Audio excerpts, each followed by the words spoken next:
எல்லாருக்கும் வணக்கம். இன்னைக்கு நான் ரிவ்யூ பண்ண போற புக்கோட name who moved my cheese, written by Spencer Johnson.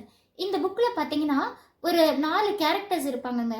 யார் அப்படின்னு பார்த்தீங்கன்னா ஸ்னிஃப் அண்ட் ஸ்கரி அப்படின்ற 2 எலிகள், அதுக்கப்புறம் ஹெம் அண்ட் ஹா அப்படின்ற எலி சைஸில் இருக்க 2 மனுஷங்க.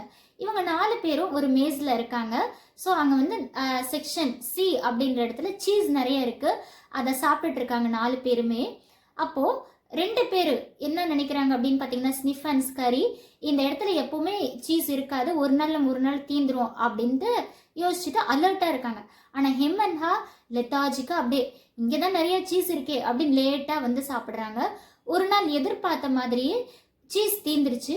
அப்போ ஸ்னிஃப் அண்ட் ஸ்கரி என்ன பண்ணுறாங்க, ஹெம் அண்ட் ஹா என்ன பண்ணுறாங்க அப்படின்றது தான் ஃபர்தராக இந்த கதையை சொல்லியிருக்கு. ஸோ இதில் வந்து நம்ம 5 பாயிண்ட்ஸ் கற்றுக்கலாங்க.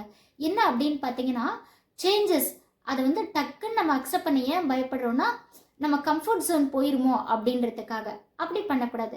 செகண்ட் பாயிண்ட்டு, பாஸ்டில் நம்ம கற்றுக்கிட்ட எக்ஸ்பீரியன்ஸை நம்ம ஃப்யூச்சரில் அப்ளை பண்ணணும். தேர்ட் பாயிண்ட், என் பாஸ்டில் நான் இப்படி இருந்தேன் அப்படி இருந்தேன் பழைய கதவே பேசிகிட்டு இருக்கக்கூடாது. அடுத்து ஃபோர்த் பாயிண்ட்டு, சேஞ்சஸை நம்ம லைஃப்பில் எப்படியெல்லாம் அப்ளை பண்ணலாம் அப்படின்றத தெரிஞ்சுக்கணும். ஃபிஃப்த் பாயிண்ட்டு, உண்மையை நம்ம அக்செப்ட் பண்ணணும். சேஞ்சஸ் நம்ம லைஃப்பில் எப்போவுமே வந்துட்டு இருக்கோம் அப்படின்ற விஷயத்த அக்செப்ட் பண்ணிக்கணும். ஸோ இதுக்கு அழகான ஸ்டோரி அவர் சொல்லியிருக்காரு. இதை பற்றி நீங்கள் ஃபுல்லாக தெரிஞ்சுக்கணும் அப்படின்னா கனவுகள் மெய்ப்படும் சேனலை வாட்ச் பண்ணுங்கள். தேங்க்யூ.